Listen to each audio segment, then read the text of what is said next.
Mədəniyyət Nazirliyinin nəzdindəki Bədii Şuranın Məsəti filminin Bakı Film Festivalında nümayişinə qoyulan qadağa birmənalı qarşılanmayıb.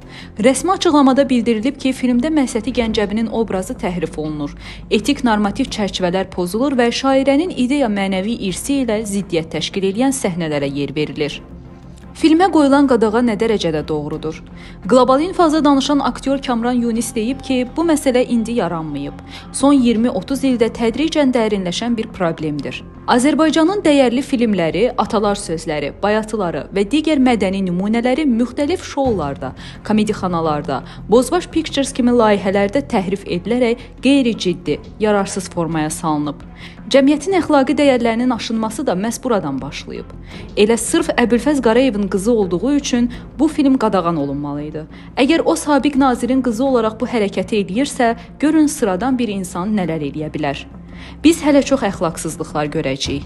Fikrimcə bu hallar təsadüfi deyil və haradansa təşkil olunur. Tariximizə, mədəniyyətimizə və mənəviyyatımıza uzanan bu əxlaqsızlıq əlləri kəsilməlidir.